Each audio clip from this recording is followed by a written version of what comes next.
And we are back with the 82218's Attitude for Gratitude weekly live show. I was going to say podcast, but you know what? Technically, we're a live show over here at 2218 tonight.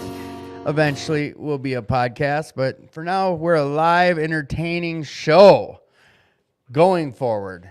And I want to say thank you to everyone who has been checking in and listening and supporting this show.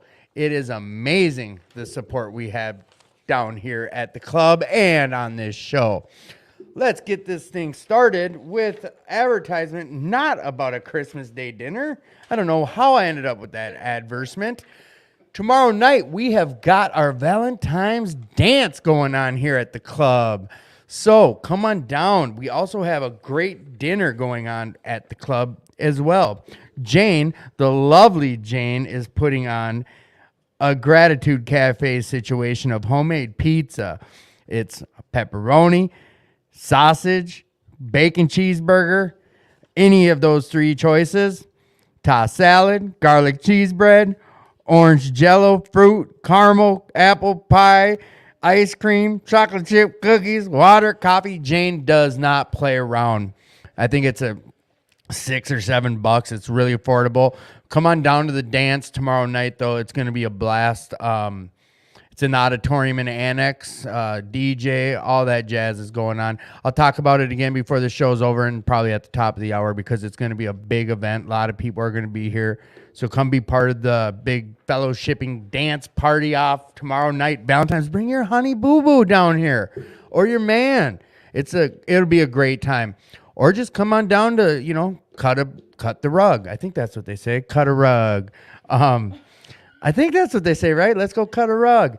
But yeah, come on down to 2218 off First Avenue South and check it out. Also, if you're struggling, please reach out. You're worth the fight and fight for yourself, fight for your recovery. We understand mental health is real. We understand people struggle and use this platform if you need to reach out to someone or if you want to network with someone or come on down to 2218, find yourself a meeting, get involved, get some people in your corner.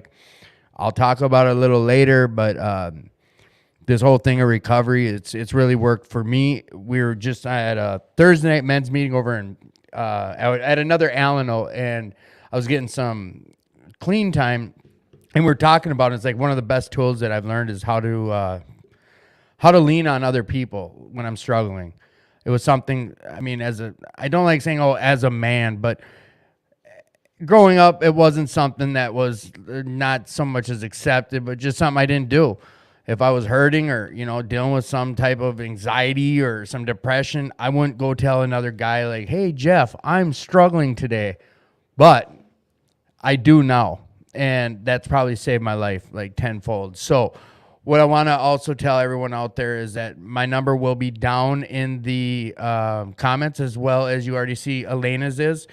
If you're comfortable writing a comment or want to ask a question of the guests, something I may overlook or something you want to hear from them, go ahead and put that down in the comment section and I'll make sure it gets addressed. But again, if you don't want it to be public, go ahead and just reach out to me directly or Elena directly or with any other questions or concerns as we will try to get to that.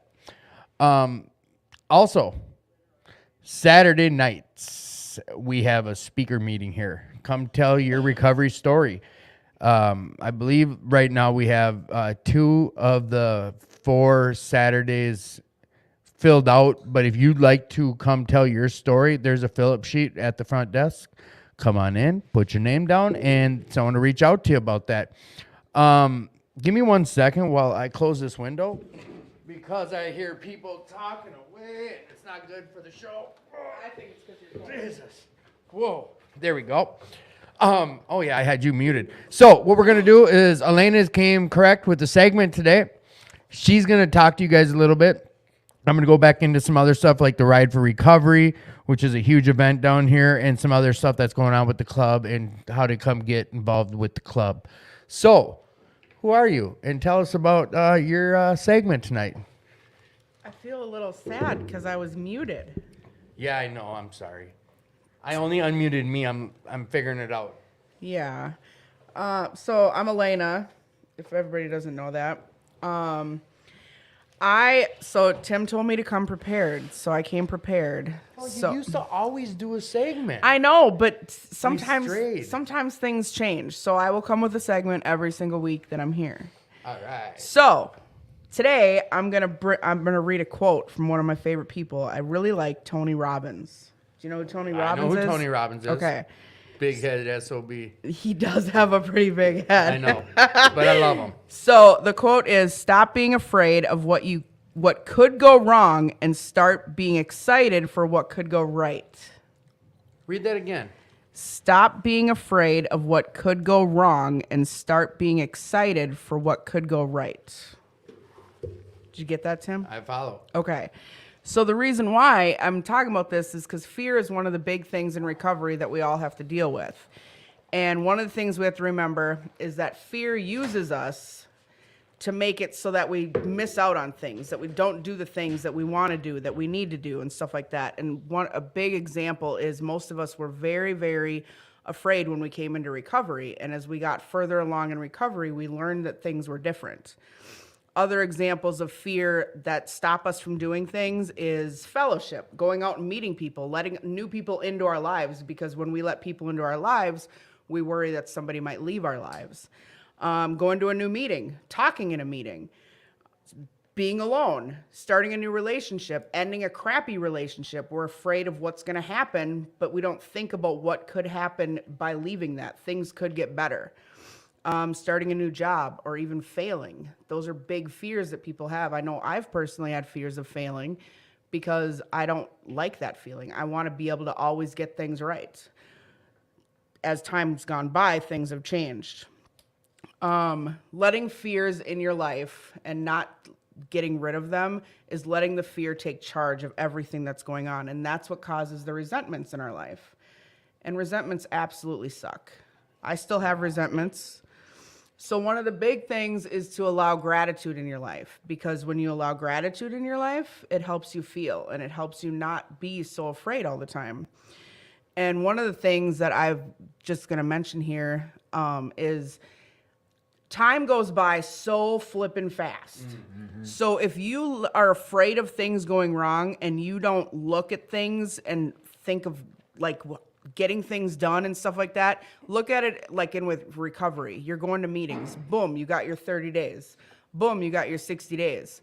And time just keeps going by faster and faster because of all the enjoyment that you're having being in recovery, and you're not dealing with all of your fears. By the time you keep going on, boom, like I just got 4 years and there's still some things that I'm afraid of that I should have dealt with. And then when it comes to those fears still being there, I'm missing out on something. So the best thing to do is deal with your fears. Not every single one of them all at once, but one at a time. Once you tackle one fear, move on to the next. So that way you can enjoy the excitement in life.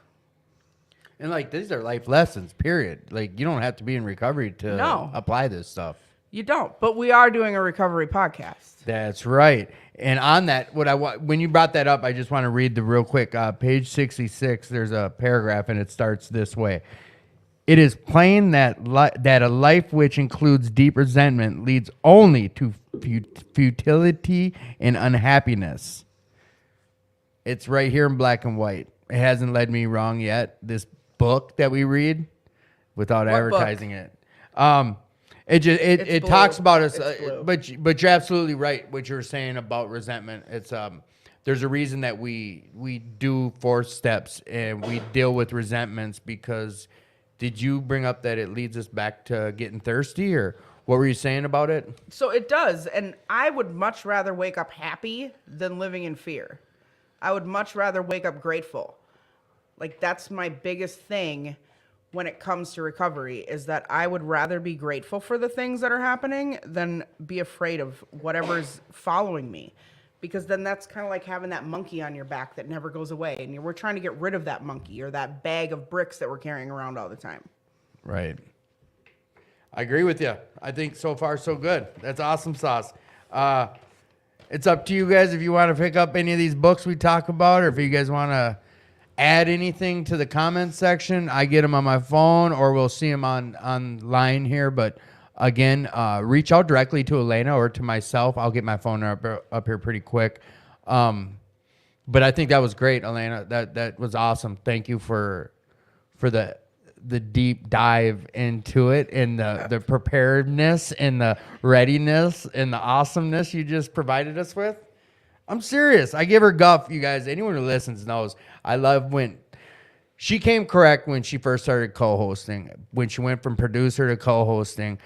Matter of fact, even when you were producing, you'd come on to do the segment right away. Yep. Like that was Tad's idea, I think, and it took off. We had great feedback, and I don't know how we strayed from it, but we did.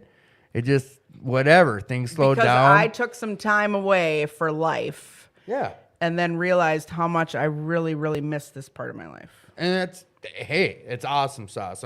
Thank you is what I'm saying. It's always so good when you come correct the way you did with things written down and whatnot. I want to introduce the other two people we have in the house. Wait, can I give a shout out really yes. quick before this person J.A. disappears? Hi, John. Yes. We miss you. We love you. Yes, Mr. Anderson.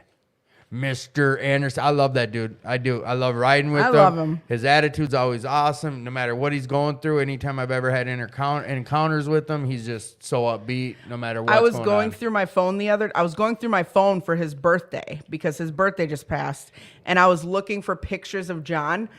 I don't have many pictures of John besides him being in a tutu one time for a fundraiser. Yes. But if you go through my phone, you'll find pictures of John's eyeball. Is that when he snatched your phone up? Because if you leave your phone on the table, he'll snatch up your phone and take pictures. And I actually got into that because John did it. So like I do it to my coworkers. If they leave their phone out, I'll take selfies in their phone. I think I've done it to Mike a few times with his kids. Like, don't leave your phone where I can get it because I'm just going to take pictures, because when somebody's phone's locked, the only thing you can get to is their camera. Yes, that's so awesome. So I have a million pictures of Mr. John in my phone. Of his eye. And you know what? Before John was dealing with some stuff here, I don't know, 2 months ago, he was downstairs, matter of fact, before the show. And I got into him. I'm like, dude, I want you on the show. He knows. You know I want you on the show, John. But he had some stuff coming up. But he did say after things that are going on, he will come on to the show. So we will eventually get John on. We can always bring the show to John, too. Yes, and we will talk about that with him. I always bug him in messages, and out of the blue, just bug the shit out of him. But yeah, John, we love you, buddy. I'm grateful that, and I love the pictures. Yep, I love it. It is. So before you introduce our guests, we have one more thing that we have to do. Get after it. So I want everybody that's listening tonight and everybody that's in the room tonight to congratulate Tim on 5 years of recovery that he got this last Wednesday. Yeah. Wow, did you guys hear all those people? There's a huge audience. Yes. Oh, my Lord. We have sounds. It's so awesome. Yes, you know what? I want to take a little time to just thank everyone who reached out. I had like over 150 people reach out just on social media alone. And I go to different meetings and I do different things in recovery. I don't care how many reach out. I just know, like, anytime someone gets some clean time, I thank them. I don't do the congratulation thing. I mean, I'm grateful and I tell people congratulations, but I thank them. The longer I'm here, it's like I realize a couple things, and one of the main ones is like, thank you. Anyone who stays clean or keeps showing up, it's that type of shit that helps me stay clean. Another person, I think about, like, I don't know, like Kyle.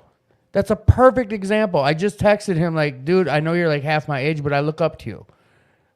In like a short 2 years, less than a year. And he's been on the show, Kyle and Kenzie, and I'm not going to burst their bubble and give away their info, but they'll be on the show to talk about what's going on in their life. But he went from like the gutter to now very responsible young man, like doing good things in life. And it's just great that there's people around me that are doing good, and it's that type of stuff I can look at and like appreciate life a little bit more.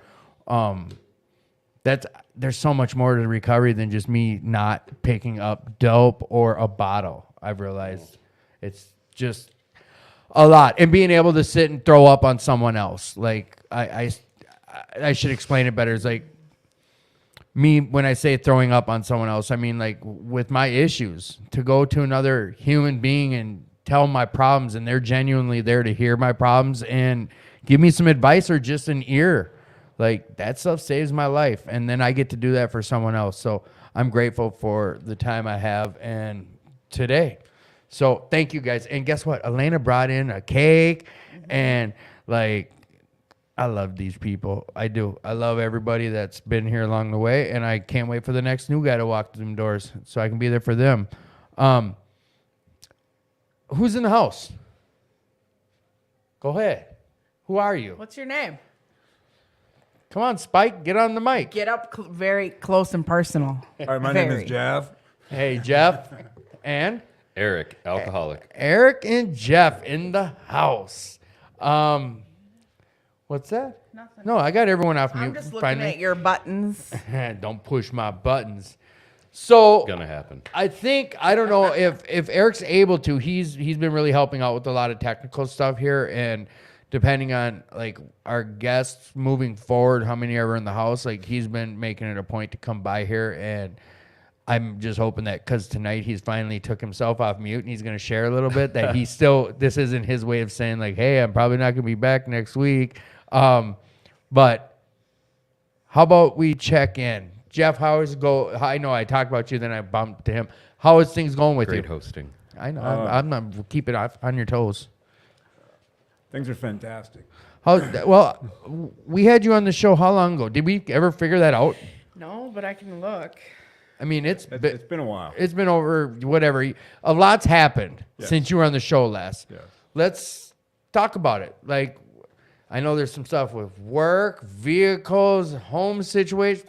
Lay it on us. How's it been looking for you? It's really, it's one of the things I want to talk about was the promises of the program, how we learn to live a new and happy and free life. And it really does come true. And I mean, it's been just a little over 2 years since I got out of prison. I walked out with $500 in my pocket. And in that short time, I've changed careers, advanced greatly in my career. I've bought a house, got a couple trucks in the driveway, a couple motorcycles in the garage. I got money in my pocket. I got money in the bank. I got people that call me every day, that look up to me, that depend on me, that need my help and guidance. They hold me in a position of importance. I got responsibilities at work. I got healthy relationships with people in the program. I got healthy relationships with people that have never been in a program. I got healthy relationships that were absolutely destroyed prior to me going to prison, restoration. So we did talk about this on the show last. Like we talked about your DOC. Then we talked about you going to prison. Like you don't need to say and qualify the reason you're in that seat, but like you're in recovery, correct? 100%. All right, and you used and abused substances, correct? Correct. All right. So, and we always talk about jail times and weekends count. So when people tell you, I got X amount of time, weekends and jail time count as long as you're not using. So you came out of prison with how much time clean? 40 months. 40 months. And then what? You hit the ground running and just went straight to was it a halfway house? Was it a treatment center or? I had a couple months of work release to do. And then I went from there, I went to a sober living apartment that was run by a lady. It was a Christian organization, but they shared an apartment with another gentleman, and it was reduced rent. And it was really a great launching pad because you weren't allowed to have women or friends over there, so it gave you time to focus on yourself. And I got a job at a temp agency for trades and got picked up shortly after that by a company full time. Okay. You were talking about the promises, like right away you jumped into it. I want to read something because I just had 2 text messages asking me what did he mean. Like I say, we've got so many different walks of life that check into this show and that just hop on, hop off. Last week we had a couple of people from Vegas. We had someone from Texas, whatever. It's social media, so this reaches a wide variety of people. And matter of fact, the funny thing is, I don't even know how we should talk about, but I worked at a company prior to the one I'm at, two companies before this one. And the owner lady, she knew I was in recovery. She knew I did a podcast. And she's like, yeah, me and the husband, we have a couple beers and listen to the show. Is that okay? I do that. I was like, I can't tell you what you can and can't do, but we're sitting here talking about recovery. Whatever the case is, what I'm getting at is anyone listens to these shows. So some of the questions that I end up asking our guests, their guests are like, what are you talking about? We all know that. Just know some of the people listening might not. So the questions might seem silly, but he was talking about the promises. What he means when he says that is this reading we have. It goes, if we are painstaking about this phase of our development, we'll be amazed before we're halfway through. We are going to know a new freedom and a new happiness. We will not regret the past nor wish to shut the door on it. We will comprehend the word serenity and we will know peace. No matter how far down the scales we have gone, we will see how our experiences can benefit others. That feeling of uselessness and self-pity will disappear. We will lose interest in selfish things and gain interest in our fellows. Self-seeking will slip away. Our whole attitude and outlook upon life will change. Fear of people and economic insecurities will leave us. We will intuitively know how to handle situations which used to baffle us. We will suddenly realize that God is doing for us what we could not do for ourselves. Hey, you guys, are these extravagant promises? We think not. We think not. We think not.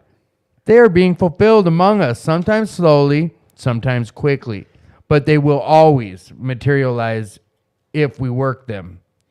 So that's from page 83 and 84 of that book I was talking about earlier. So Jeff, like you brought up a lot of items. Right. All right, so you got a lot of these things. So economic insecurities, Gonzo, you got money in the bank. But then you started talking about other things that I think are real relevant when we talk about these promises. Like you were talking about people can count on you nowadays. Absolutely. Like, what do you mean? I got several people that will call and just check in and ask for advice. On a business level, I'm responsible for running guys and a crew. They hand me keys to buildings that, before they'd call the cops if I stayed Right, on the property. right. And it's just being an adult. Things that I could not do prior to getting sober, prior to going to prison. I could not function. Right. Any stumbling block in the road, the only coping mechanism or problem-solving skills I had was to get high and to make the problem worse. I heard a guy say once, he was telling his story kind of, and he was like, I've got a motorcycle, I've got new clothes, I've got this car, and then he was like, but none of that stuff keeps me clean. Like, I could smoke that shit in 1 week. Right. Like this lady, she was sharing. I think she was I don't know. She was a drug addict, and it was at another fellowship. But that's what she was like. I'd have that in a pipe, and within a week it'd be gone. Like, people don't realize. I found this out later on in my recovery, and maybe Eric, you could elaborate on that. Is to have someone.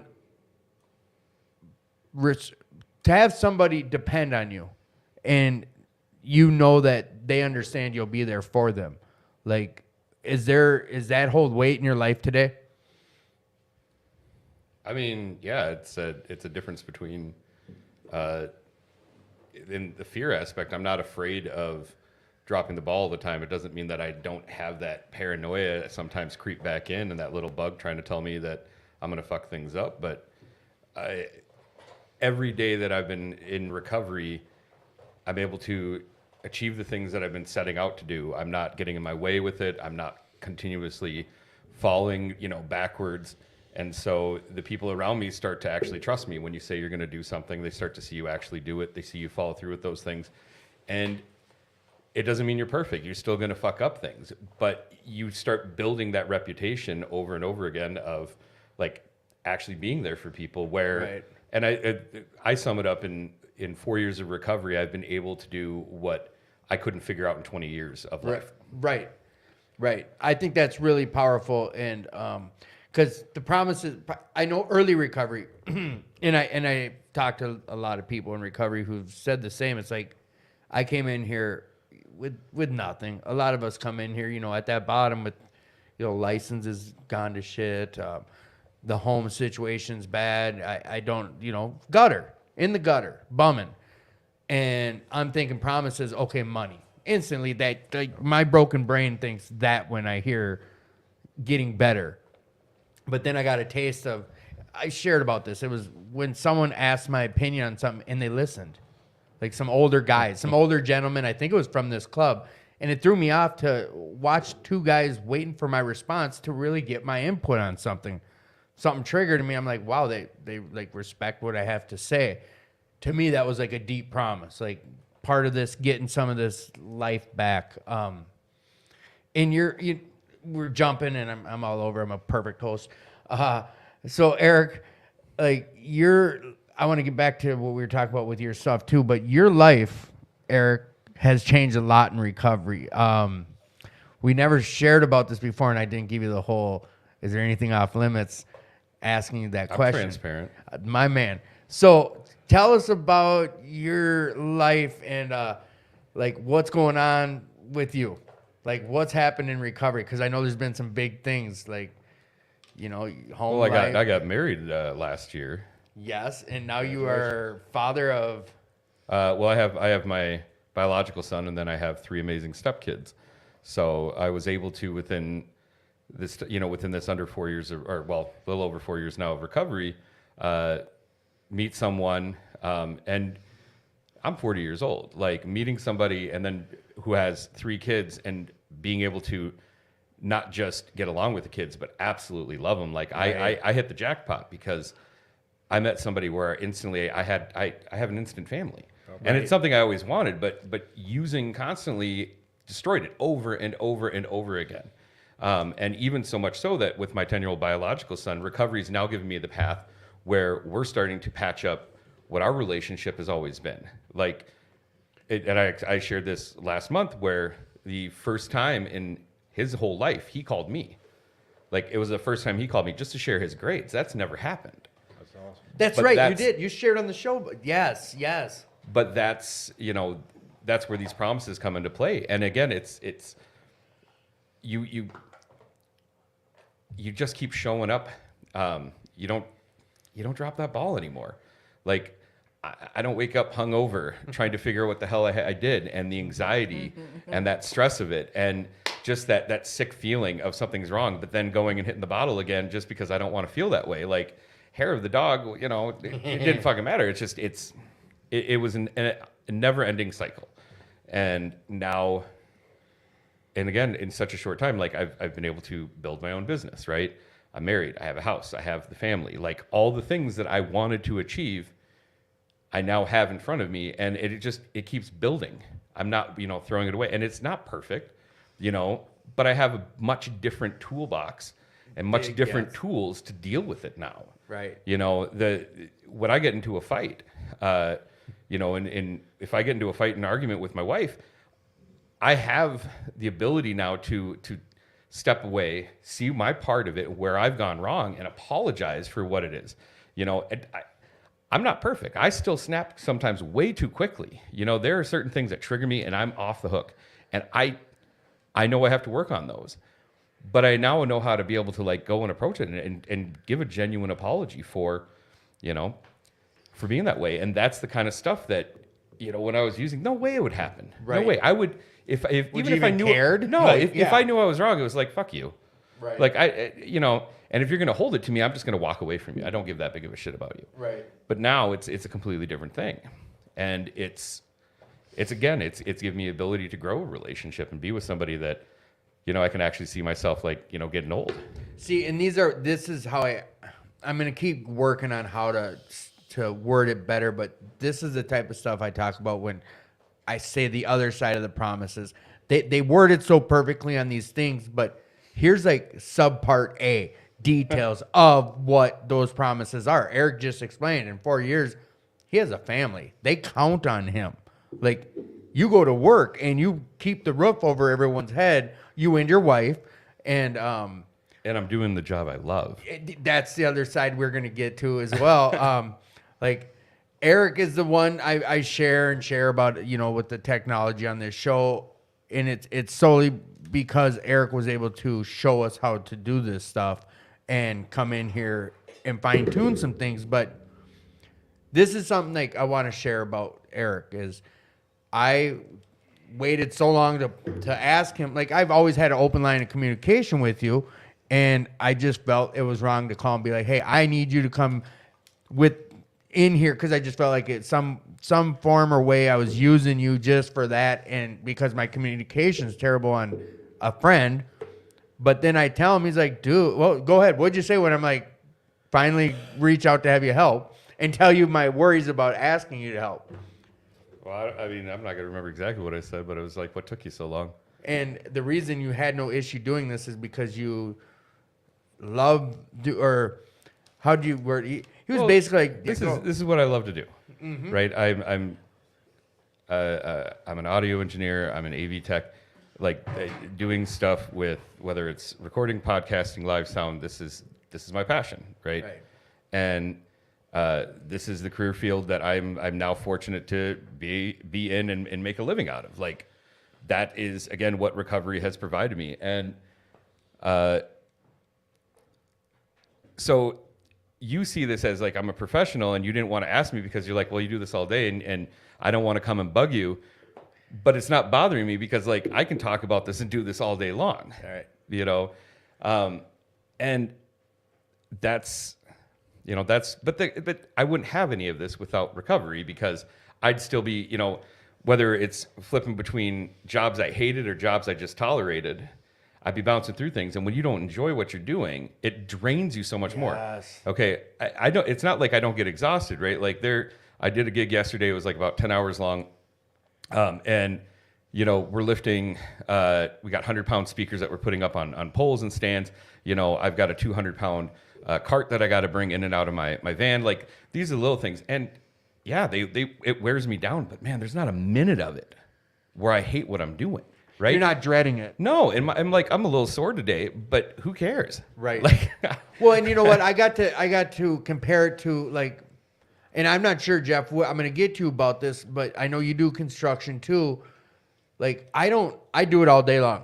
I enjoy doing a tile job at the house or like outside of this, like coming to do some stuff at your place. It's not going to be work for me because that's what I do. But I enjoy it. Like it took me a long time to figure out like, okay, I enjoy this aspect of doing stuff. And you're right. Like when it's something you enjoy doing, it makes life so much better. And I think Elena shared about that a few different times, like in the field you're in, like you enjoy it. Sure. You might get into an atmosphere you don't like as much, but doing the work you enjoy, it's not work. Yeah, absolutely. Yeah. So Jeff, I didn't know you were asking a question. it really wasn't. I asked these open. Thought it was just a statement. No. Jeff, he's you're leading. real quick. Hey, Pops, thanks for checking in, and thank you, everyone. You know what? Thank you guys for the congratulations and the support. I love you guys. If no one's told anyone listening yet today, let me be the first. I love you, Jeff. What do you do for work? Carpenter. You said when you got out of the Hoot Scout, you went into, or what were you saying? How did you learn this? Didn't you mention something about going to school for the trades or? No. I finished concrete for about 20 years. And when I got out of prison, like you were talking, I didn't have a license. I didn't have a car. I didn't have shit. And I got hooked up with a company that provides temp labor for businesses that are in the trades. And I was just doing labor work, but I was lucky enough to be put on jobs where I could take the bus and get there. And Oh, so you were doing construction with no vehicle? yeah, Yowzers. getting up at 3 a.m, spending 2 hours on the bus to just get to one job site and back and forth in the middle of winter, but I was doing what I got to do to get where I'm at. And Right. Do you enjoy? You doing concrete now, or No, you're a carpenter? carpenter, Yeah. So I made a change. Yeah. big change. You enjoy what you're doing? I do. I love my job. I love the people I work with. I wake up before my alarm clock goes off. I jump out of bed. I'm excited to meet the day. Even on my worst day at work, I still have a good time. Right. I don't hate going to work. I don't hate getting up. Life is so much different in this frame of mind than before. Before work was something I had to do. Now it's something I get to do. Do you think, is it, like, we can be honest about this. Was it a prison, being in prison, or recovery? Like, how are you able to appreciate work now versus before? I think it's just, I'm a completely different person. They talk about a spiritual awakening, or in different, like spiritualities, they talk about it, being reborn. And it's just completely, I had an awakening in my spirit, my whole transformation, everything, my mind, frame of mind, the outlook on life, my appreciation for things. My heart was awakened, my soul was given back to me. See, I asked that about the prison thing because I've had people on here who've shared, day after day, telling themselves, like, if I wasn't in here, what I'd be doing. And I know, like, the little time I was in county, I made some certain promises similar to that. Like, when a guy can appreciate being able to just go outside when he wants, the things that are so easily taken for granted. Right. I don't know if it's taken for granted. Just we made the choices to get where we were at when we were stuck in there, not being able to come out when we wanted. I was in prison before I went into prison. Right. I couldn't enjoy life. That's worded really well. I couldn't go outside. I couldn't do shit. Right. I couldn't function. You were I a couldn't slave to your yes. You worded that really well. So, are you still at a sober house? No. Where you at? What's going on? That's a big, Right. you know what, 2 years, dude. I want people to hear the leaps and bounds. I know the promises aren't just financial, but talk to us about that whole process. Right. No, they're not just financial, but when you can provide for yourself financially and you don't have to depend on somebody else, it definitely it changes your outlook on life. It gives you more self-esteem, self-worth, and you just feel good about yourself. And I've never owned a home until now. I've always rented. Oh, so you own a home? Yes, I bought a home. Purchased a home. How? Like, take us through the process. You're talking to a guy who's never owned a home. There's a lot of people listening, like 40 years old. I've never owned a home. What did that look like? How did you even get to a point of being able to? Like, did you just go to knock on a door and say, "Hey, can I buy this house?" Well, I was living in this sober living place, and I actually started looking at vehicles, and I was going to take out a loan on a vehicle, and I decided to take a minute and reevaluate my priorities and think about what do I really want, and I wanted out of there. I wanted my own place. I wanted a garage where I could keep my stuff, work on my bikes, work on vehicles, do whatever. So I started looking into first-time home buyers, loan, all this stuff, and they're like, well, we'll run a credit, see if you get you pre-qualified, whatever. And We're at the bank? yeah, Okay.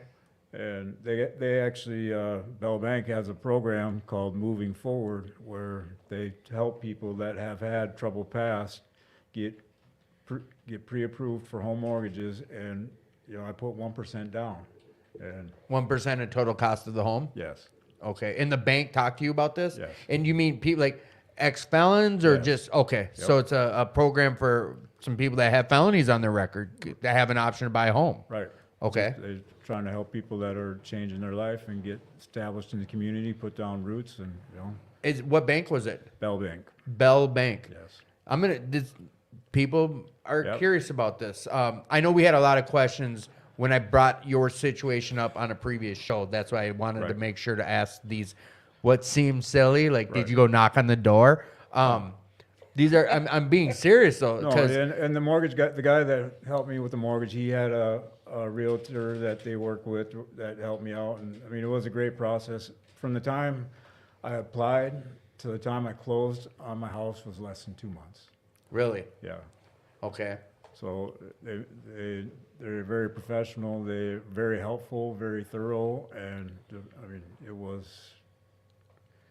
It was a smooth transition. Yeah, but it's been like everything else since I decided to get healthy and live right. things just, when you're living right and doing right, things just work out. And I mean, it's God, of course, for me. Right. And You know, I have owe a it all- question about that too for you here. Matter of fact, let's ask it. Do you have a higher power? And if so, what's that look like for you?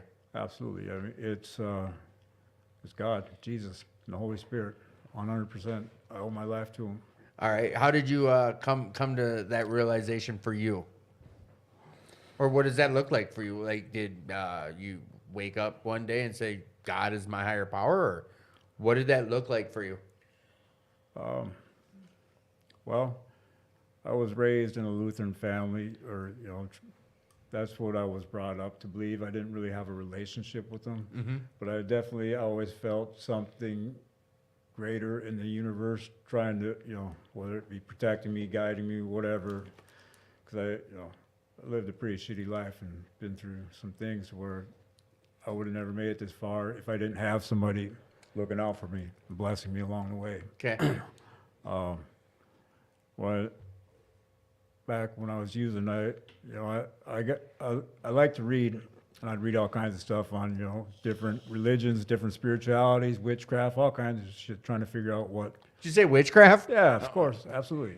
Anything that, trying to figure out what's going on in the world. And Christianity is the one that spoke out to me and Was this in recovery or prior to? prior to. Okay.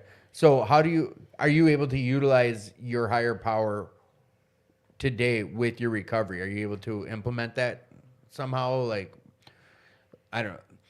When you got out of prison, like, was there any thoughts of using it? If so, were you able to lean on your higher power for it? Like, when you have issues in your life today, how do you incorporate your higher power? Well, If you do. yeah, absolutely. Well, and that's where the Bible comes in for me. It's a book of knowledge, and it really tells you how to handle every situation in life. Because there's nothing new under the sun. Everything that is here now has been here before, and there's nothing that I'm experiencing now that a human before me hasn't experienced already and been through, and traveled both paths on it. And for me, I really want people to understand that life does get better, because prior to living the life I am now, I struggled greatly with depression, anxiety, mental illness, psychosis, crippling, fears of just being of life. And Crippling fears. yeah, I hated myself. I had no self-esteem, self-worth. I figured everybody else thought the same of me. It was just, life was miserable. Okay. And I don't feel that way now. And I know there's a lot of people that still do. And a buddy of mine, a lifelong friend of mine, 30 years, just hung himself Sunday night. Sorry to hear that. Sorry to And he's he was struggling with all them same things, and I was trying to work with him, and he was getting better, but he had enough or whatever. I know there's a lot of people that are out there struggling, and for me, when I was struggling, I didn't think there was a way out, and I didn't think life could get better. And even when I was going to meetings and I seen people that were sober and were living healthy and were doing good, looking good, smelling good, laughing, having fun, I thought they were lying. Right. Right. I thought either they were never addicted like I was, because they would have never gave up. Right. There's no way. Or they were going out and getting high afterwards, because there was just no other, I've heard that before. I've heard people come share that same stuff. It's common thing. It is. Like, it's hard to understand. Coming from my side of the street, walking into these rooms of recovery, and being as broken as I was coming in, seeing like it was almost like a big, huge hole. Like, there's no way I'm gonna fill this. No, not that's a big, huge road ahead of me that it just seems so far away to find this happiness that I'm seeing around me. And my first thought too is that bullshit. You guys are out banging a fat. You're doing some arm beers out in the parking lot. I know you are, or whatever the case. Like, bullshit. And I don't know where it was people saying keep coming back. It was things like that. Like, no, this can happen for you. I feel fortunate certain meetings I heard the right things, or I was aware enough to hear a certain message. I don't know. And it's things like that. Like when you were early on thinking that, like, were you able to, well, how'd you get through that? How'd you stick and stay when those were your thoughts? Oh, I didn't. Okay, so this happened before prison? Yes. Oh, okay. All right. So then after prison, because you came out with a pretty clear head. Yes. Okay. Yeah. And was there meeting? I think I asked you this. Did they bring meetings in to the Hoot Scout when you were there? No. So you just stopped. You know, hooch I at mean, there was, but then COVID come around and all that sort of stuff. All right. So What are you calling it? hooch, like, you know, there's hooch at jail, and like you could have got drunk or high in prison. Like that's a guarantee you can. Oh, the Hoot Scout, the prison, Yeah. Hoot Scout, the big house, whatever, call it what you will. Yeah, sorry to hear about your boy, man. That sucks. I put anyone out there. We talk about this a lot. Like, mental health is not a joke. I put a hotline up on the screen. Like, if you know anyone struggling, or if you're struggling, like, just reach out, man. If you're not comfortable talking to me, Elena, or someone you can network with through our message board, call the hotline, man. Like, you're worth the fight. So fight for yourself. And I'm just like, we understand. Like, the shit's real. Thursday night, my men's meeting, it got brought up. A newer comer to the meeting said, like, I came in here so angry. And until I saw, like, anger was so big, and he was like, I was dealing with so much depression and anxiety, and they put me on meds for depression and anxiety, but when I drink, it only get worse. Like, it was such a nasty rat race circle, which to us now, being clean and sober, yeah, it makes sense, but I understand it. I understand it, and, like, this is a men's meeting where society, I mean, for a guy to say, you know, hey, I'm depressed, it's not as accepted as you would think. Like, We're getting better though. I think we are. I do. I know, like, with our men, you know, I'm in there with a bunch of curmudgeonly old dudes. Like, you wouldn't think it's the type that you could go up, a bunch of bikers, like, dude, I've got some terrible anxiety. They've got the best support system I've ever seen in my life with some of these meetings. So anyone listening, like, you're hearing people talk about it on this show, like, find a meeting, come, just get outside yourself and go check out a meeting and make some friends and network. What do they say? Get okay with not being okay. Get comfortable with not being comfortable. And I know it's easier said than done when you are dealing with some of this mental health. Like, Eric, do you deal with any mental health, or have you in the past? And if so, like, how did you get through that, or how do you get through that? Well, I mean, I used to get fucked up. 25 years of suicidal ideation. Started as pretty much as soon as I was a teenager, got thrown in psych ward. First stint in detox was when I was 14. Oh, so this is not a This foreign isn't new. subject. No. Are you okay sharing about it? Yeah, All right. I'm like I said, I'm transparent about it because I've lived it. You know, I've been on, you know, variety of different fucking medications, and I stopped taking them for a long time because I just figured, you know, it didn't work for me, so it was easier to self-medicate with it. I remember lying to my doctors and everything because I'd never been, when I was in use, never honest with a psychiatrist. Never, right? Never honest with my actual doctor. No, I mean, like, they Never do the honest drug with test. anybody. Right. And they do the drug test, and they can see with your health and everything that, like, you know, I've got all the signs of somebody who's drinking way too much, right? And this is by the time I'm in, like, my early 30s. No, my eyes are yellow because yeah. Well, right. Like, I've got fatty liver, and like, you know, why do you have, like, and at the time I'm like 160 pounds. I'm like half the weight I am right now. Okay. But I got, like, super fatty liver, right? And, oh, no, I don't drink that much. You know, I might have a few beers here and there. The doctors know and everything, but I was never fucking honest with them. And then when I got into recovery, I did try to do the, like, okay, I'm not going to be on any meds. I'm going to try to do this real, you know, as straight as I can. And I tried it for about 6 months and damn near, you know, had another relapse from it. Because I tried this many times over, just hadn't tried doing it with meetings and having a sponsor and support network. And after 6 months, I was ready to call it quits. And I was actively going out to friends' houses trying to get fucked up. And everybody at this point was, oh, you made it this far. We're not going to let you get high. And I'm like, you're not my real friend. Fuck you. And finally just kind of submitted to it, called my doctor. And I'm like, all right, you know, help me out. Find me a fucking psychiatrist. Let's talk about this. And within a month, I was back on psych meds and started taking things I tried in the past. And I thought they didn't work for me. Well, it turns out when you're not using and you're being honest with your doctors, they can actually get you dialed in because they, you know, typically went to school for 8-10 years for this shit. They might know something. And by being honest with them, they helped find things to calm my brain down. So after 25 years of living in that suicidal ideation where, you know, if I didn't get fucked up and forget about it, well, I always figured if things got too worse, I could just off myself and that's it, right? Like that's the fucking end game. And now I had to, after I got medicated and I got right with it, I was able to, again, continue to focus on my recovery. Don't care about getting fucked up. I'm not trying to escape anything. I am engaging in my day. I can experience a full range of emotion. Right. It's not sending me over the fucking edge It's all a the time. healthy Right? range of emotion. Right. Right. And I all of a sudden realized that I don't have, my exit strategy no longer doesn't work because I don't have this like, you know, desire to like just off myself. I'm like, okay, I have to figure something out.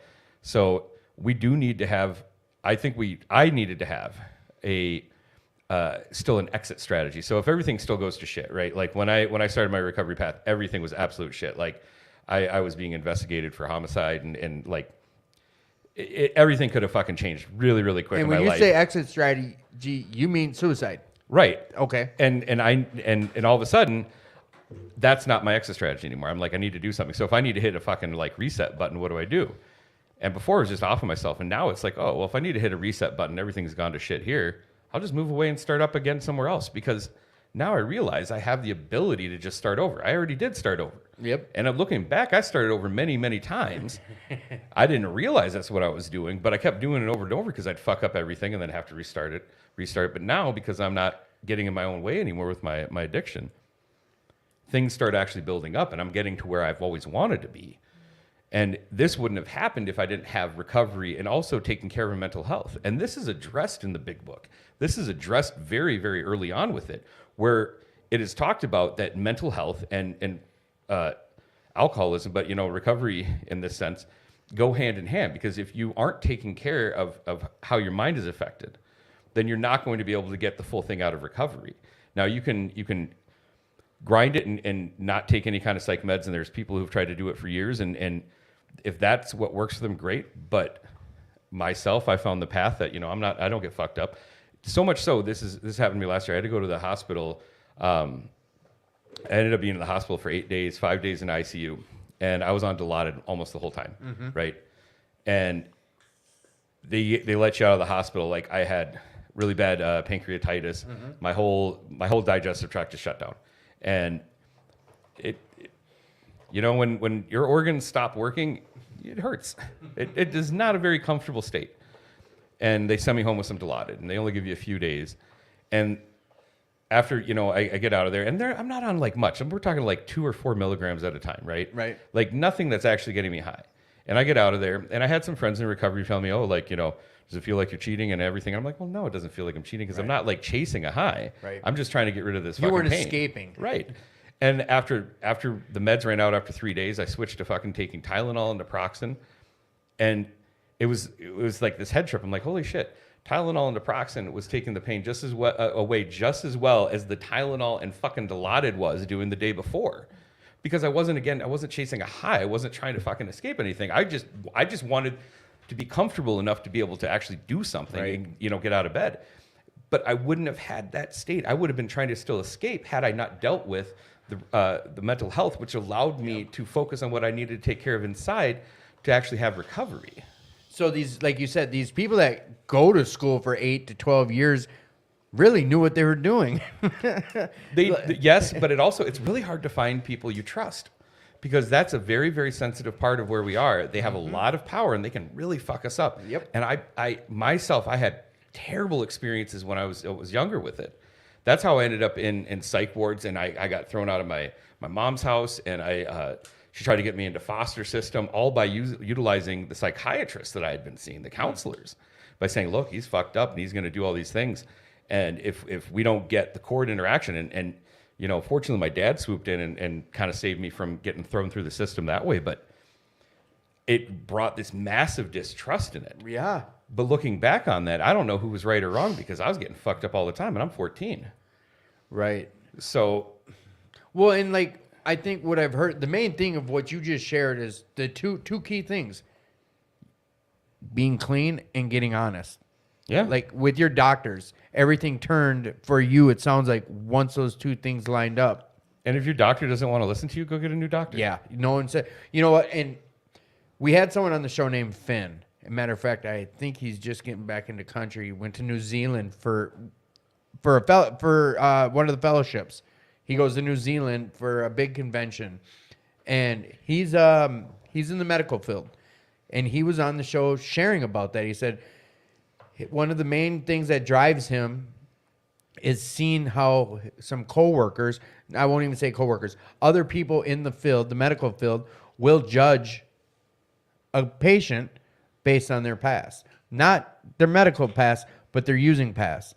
And he says, you know, I strive harder at being a better nurse and giving everyone the same treatment as he's seen certain people get passed over, or because it said they were an alcoholic, because they used to be a heroin junkie, whatever the case. Everyone should be treated equally, but it's unfortunate.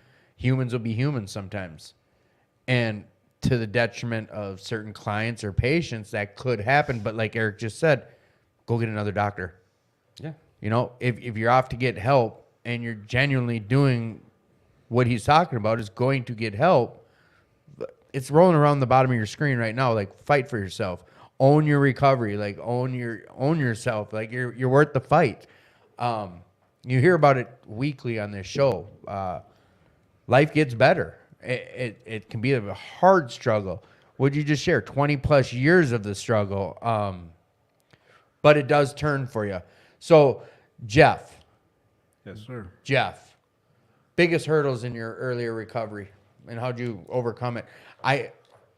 You came on the show and shared about one big hurdle, and I saw some sweats bead on your head when you're sharing. I was like, oh shit, is he still dealing with that? Yeah, absolutely. It's tough for me to be vulnerable,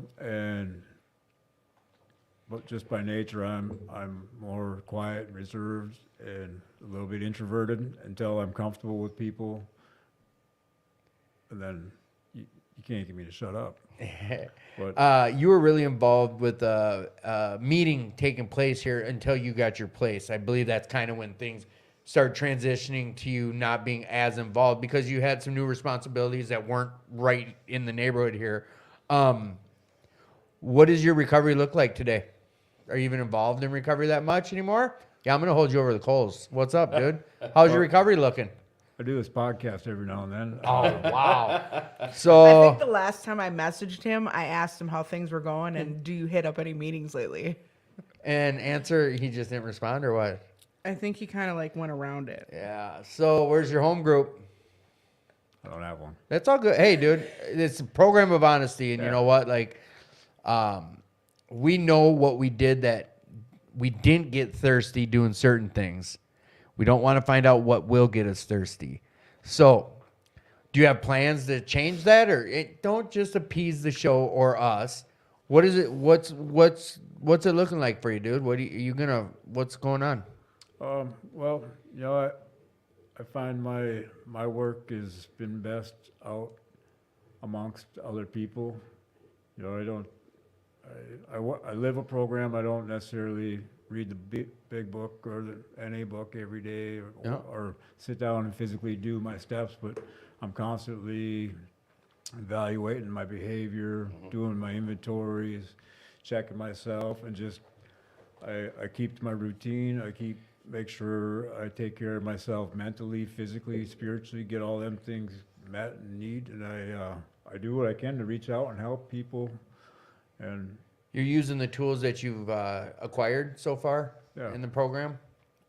Good, because now I'm going to be, because there's a Thursday night men's meeting that you're going to start going to. You need to get to a meeting, and I'm gonna give another guy on the show a little Wow. shit about some recovery too, because I know he was really involved with almost the daily meeting. Hey, Eric, Yeah. who's your home group?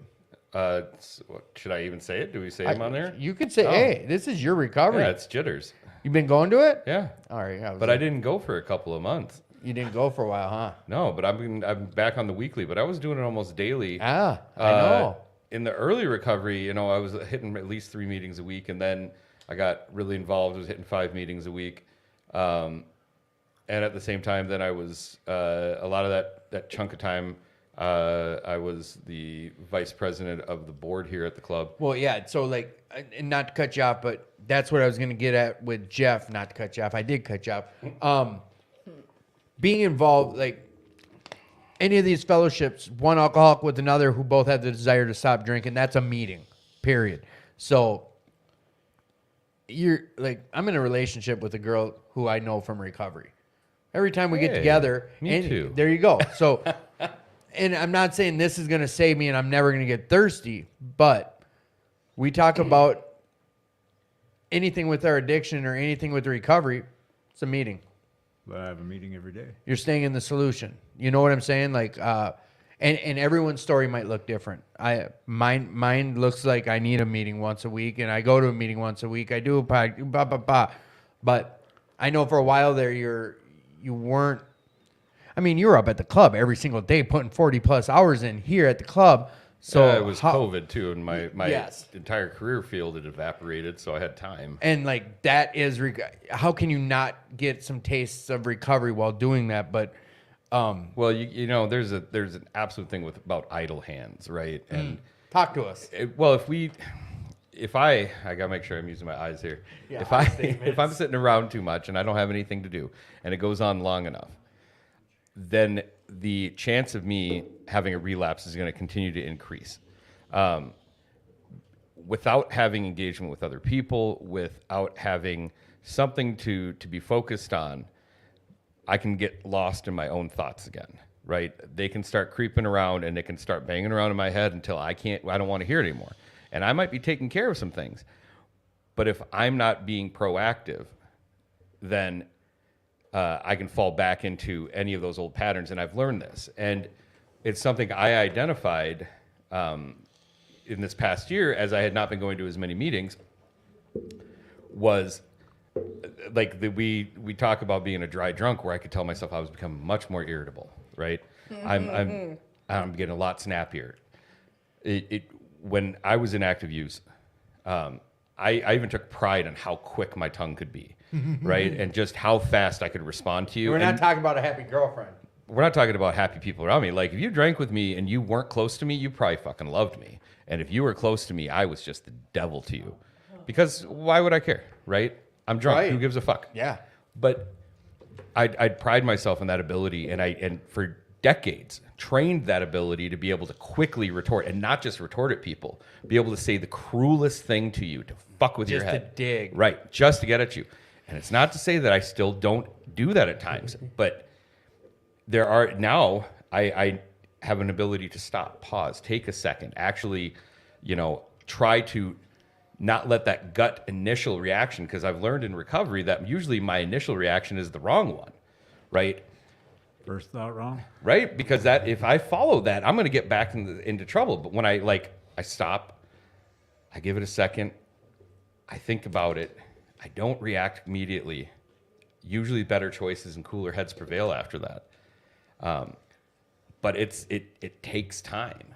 And coming to meetings helps you, or it's helped me be able to stay within that mind state. Because if I'm not coming enough, I'm not getting that reminder. I'm not seeing those newcomers coming in reminding me of where I could be again. Right. In recovery, we do know, and we acknowledge that the newcomers are the strongest people in those rooms, because they're the ones who don't have all these positive things happening for them, because they haven't gone through the steps. They haven't gone through this time to be able to accumulate all these promises. They're in that active fight, that real hard battle in that moment. And to come to a meeting and to see that within people, and it reminds us of where exactly we came from. And it keeps us humble. It keeps us centered. It keeps our spirituality strengthened, because it allows us then to connect with those people. So, like, I'm hearing a ton of different reasons. Like, what I'm hearing you saying is like the longer you stay away, not so much the further away from meetings, the closer to a drink you are, but old behaviors can come back much quicker, or short temper, or these things that it sounds like you don't want to be. Right. I haven't had an urge to drink in probably over a year. Like there's The nothing desire's gone. Yeah, there's nothing that triggers me at this time to have a drink. I don't feel it. But I damn well know that if my old behaviors come back and I start fucking treating people that I love like real shitty, it's going to start putting me right back in that place of I don't give a fuck. Right. I'm fucking everything up. Why do I care anymore? I know that path. I've seen that path how many times? Right. Like it just starts to snowball. But I've gotten the tools now where, and you just mentioned this daily inventory, this aspect of being able to like check yourself on the regular and be able to immediately address those things, not let things build up. Like if I fuck up, I know I can admit it. I don't always feel good about it. Right.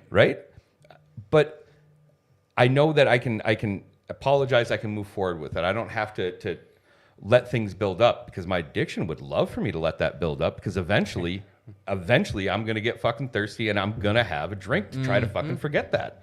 But by staying in the moment and staying active. But if I don't have that community around me, and that's where, again, the meetings are going to help me out. Hell, this podcast helped me out. Being around other addicts, it keeps me in this moment to stay honest, to have the integrity. And if I'm by myself, that's where I get lost back in it, because I don't have that accountability around me. So staying connected is it comes to my mind with what you're saying, like staying connected. Jeff says, like, I go to meeting, basically you're having a meeting every day. Just because you're not here at the Alano, showing up at noon for whatever, or the 6 o'clock NA meeting. Well, what's the best form of recovery? And that's each to their own. Right, the one that works for you. The one that works for you. We've shared how many times about that. The one thing I'll challenge anyone who's listening to is go have an experience with it. Like, go have an experience with some recovery. If it's something that's just teetering on your mindset or whatever the case is, go give it a shot. I shared about this last week. Is we have a guy who's just celebrated 6 years. He came in to prove us wrong. He came in to say, listen, I'm sick of hearing about you need this, you need AA, you need it. He's like, all right, cool. I'll give it my all. I'll go in there. I'll do your little 12 steps. I'll read your book, and I'll show you it doesn't work. Well, that was 6 years ago. Like, whatever the case is, like, I challenge someone to go just have an experience with it, and shit, you might hear something. You might pick up some tools that teaches you, like, I need to, do X, Y, or Z. Whatever the case is, it's like you find your happiness. Rick had some epiphany on the show last week. You find serenity. Serenity. Was that last week we had Rick and Jesse on? Or no, 2 weeks? Yes. Yeah, he had some epiphany or whatever. He's like, you know what, guys? 35 years that you were here, weren't you? He spoke at SNL the following night. He just decided not to tell no one about it because we went, Jess. You know what? Congratulations, Jess. She just got 5 years on Saturday, a week ago tomorrow. Woo-hoo. And we went to SNL. It was what was going on. We hit that up, or walk or talk at Will Work. And we go in there, and Rick's speaking. And he brought up the show. Of course, my ego was like through the roof. A couple hundred people got to hear about his experience on the podcast. And he was like, you know what, guys? I realized if I walk this journey in the language of love, I do every action out of love, life's going to get better. If I come at this with some serenity and I'm peaceful with it, I'm not malicious, and I'm present while doing this, and it's out of love, life's going to get better. That's his experience. Whatever the case, it doesn't have to be a set. I've had people on the show that says you have to do these 12 steps. You have to use the big book Alcoholics Anonymous if you're going to be successful and happy. I wasn't here to correct him and say, nope, that's wrong. That was his experience. Mm-hmm. That's what worked for him. We've had people, Buddhism, that worked for him. Transcendental meditation, church, whatever it looks like. That's where I say I challenge you, just go do it. Go figure something out. Jeff, what is the future looking like for you? What do you have planned? You got anything going on? Like any big stuff happening? Vacations? Have you bought any new toys you haven't got to play with yet? Or what's up? Yeah, I just bought another motorcycle. I got, thank you. When you, got planned to buy some acreage in the next 5 years. Ooh. So I've been shopping for that. I remember you talking about that. Yeah. Yes, his goal is to have a whole bunch of land. Yeah. That was from the last show. Hunting land, fishing land, building land. What's the? Stay the fuck away from me, land. Yep. He's Stay gonna the- build a wall. Say some solidarity land. Yeah. Okay, I was like, stay the f away from me, land. What does that mean? Jaffe. So the big hurdles for you, I kind of schemed over that because I think it brought up another conversation. But big hurdles for you were speaking, and I remember at the time you were on the show. It was when you had a position, I think, and your goal was to share every time you were in a meeting. Yes. And I know it's been a while since you've been religiously going to meetings. How did that end up working out for you? Or did that help for you? Because we were going to do a follow-up on it, but haven't seen you in a year. It's definitely helped. I still struggle with it. One of the big things for me getting sober and learning to live a productive life is learning to be comfortable with myself and who I am, which was something prior to getting sober I never was. And that was a big driving force behind my use. Was I didn't like who I was. I didn't know who I was. And I tried to be all kinds of other things that I wasn't. And now that, I'm sober, still learning who I am. I'm still trying to be comfortable with who I am. When I started using, I was 12 years old, and when I got sobered up, I look in the mirror and I'm bald and gray hair and my beard's all white, and I'm like, what the hell? Where did this time go? And I'm like, I still, parts of me still feel like a young kid on the inside, but on the outside I look like an old man. Yeah, looks are deceiving. They taught us, they taught me that when I came into these rooms, I'm picking up at the age, when I got clean would be the age of when I started using. Right. 14 years old, man. I've been clean 5 years. I'm not even legal to drink yet in my using, you know what I'm saying? Right. Like my recovery age, I can't even go have a beer yet. Right. And they talk about that's your emotional age, but I was gonna bring that up when Eric was sharing. Is like we have emotional relapses. It happens. You don't have to drink over it, but the difference now when we have something like that is we have tools on how to work through that type of stuff. Situations that used to baffle us. I know we shared about your buying a house, but like things that happen today in your life versus when you're sitting in the clink, like what are the big differences that you never thought you'd be doing that you are now today? What are the big leaps and bounds you've made that have just blown your mind? Everything. I mean, really everything. There's not a day that doesn't go by that isn't, where I don't stop and think like, wow, I can't believe this is real. Like, Well, like, how's your family look? Like, do you have a relationship with parents or siblings or? yeah, well, I have a minimal relationship with my parents. There was a lot of trauma there growing up, and I forgive them and I love them. But they would like to have more relationship than I really want to have with them. Say that again. They want to have more of a relationship than you Yeah. want. Okay. And so we talk from time to time, and I see them from time to time, but that's pretty much all I need from them. I love them and care about them and wish them well, but I don't have room for them in my life at this time. Hey, and you're okay with that, right? Yeah. So I just got text a couple questions. They said, could you go around the table with it? Elena, what could you do to improve your recovery today? Go to more meetings. Why? Because sometimes it's good to sit in a meeting and listen to somebody else's experience and what they're going through, to remind you of what you were going through or what you could go through if you don't live the program and do what you need to do. All right. There's no wrong answer here, guys. It's your answers. So, Eric, I like doing that. Hey. Yeah. Eric, what could you do to improve on your recovery today? Go to more meetings. Why? Yeah. Why, Eric? No, that's not.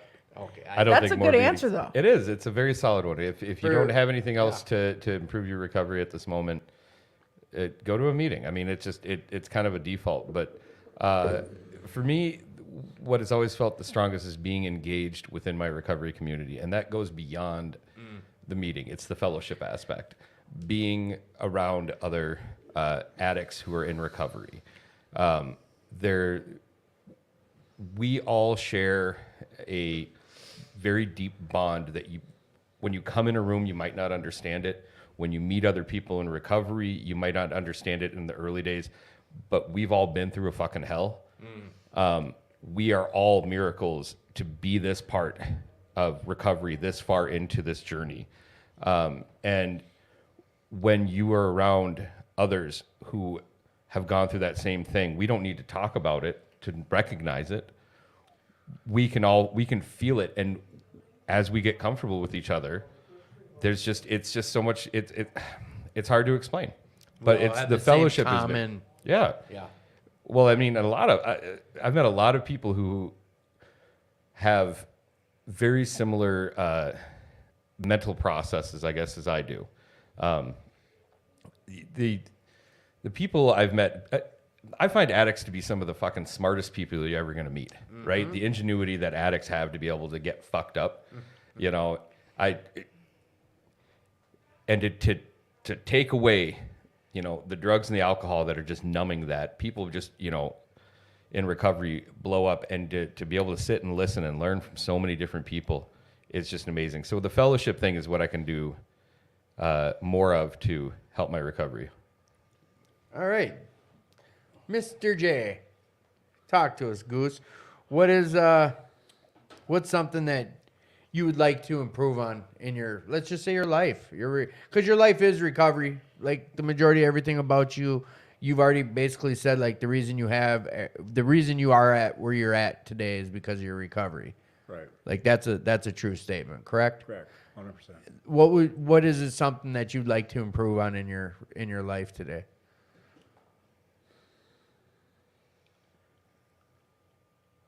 I'd like to reach more people that are struggling. What's that? I'd like to reach more people that are struggling. How's that gonna look? I don't know. But I just know that with my friend that recently took his life, and looking back, you know, when a situation like that happens, you go back and you look over all the text messages that you had recently, and you think about the conversations and the interactions you had with them, and you comb over them with a microscope, and you're like, man, everything looks completely different. Everything has a completely different tone and lens to it, you know, and you're like, how did I not, you know, I could have did so much different. I want to go down this path a little bit with you, not super deep, but you feel guilty about it? I do, because there was times, you know, where we had a deal that I told him, like, you know, if it gets to that point where you're going to do something, just call me, you know, we'll talk about it, we'll work through it, we'll get through it, you know, life gets better. Don't, you know, just, Yeah. I promise, you know, and he did reach out to me. I was sleeping. I didn't get a chance to answer the phone. Do you understand though that's not, Yeah. you don't beat yourself 100%. up for sleeping, No, but it's, right? No, I get it. So he had some stuff going on with him where you guys had conversations, and we knew there were some struggles. yeah, absolutely. You know, and I was showing him my experience and what worked for me, Right. and trying to help guide him down his path. And he made some decisions that were his own to make, and everybody's journey is their own. But No.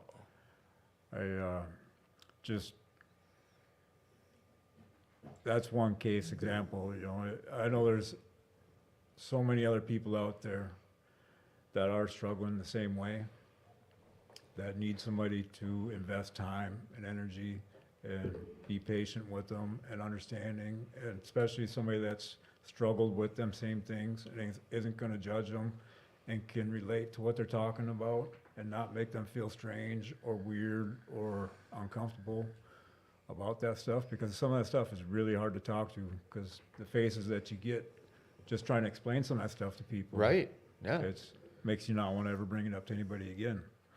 I feel a lot of the benefits to being around like-minded people. Eric was kind of touching on this. Is like, we come to these rooms, I don't need to know your name. I know we both have the same common goal. We're both about the same. We're both here. We're both broken the same way. I mean, that's how I love NA and AA, walking into a room out of town, going to a meeting I've never been to. I know that I have friends in there, whether I know your name or not, whether you come from a rich family or a broken family. We're about the same. We're both fucking broken and need help, however that looks. But things like Eric shared really well about that with mental health too, and like having experience with that. I've had people on the show talk about this, and I always reiterate it too, because it makes sense. Like, we can show people through our experiences what's worked. You know, what worked for Eric might kill me. What worked for Elena might help you. You know what I'm saying? We've all said it too. Is like, you got to have your experience, but you'll get me drunk before I get you sober. There's that fine line that I've learned with people that I love that I don't want to see using no more. I can't get them clean. I can't get them sober. Right. It's the living amends. I just keep living this life, and by the grace of whatever, hopefully they see something. And like you said, you lead by example, but someone will get me drunk before I can get them sober when it comes to those type of things. But yeah, dude, go ahead. what's your answer to that question? I'm the host. I don't have to answer that shit. Yes, you do.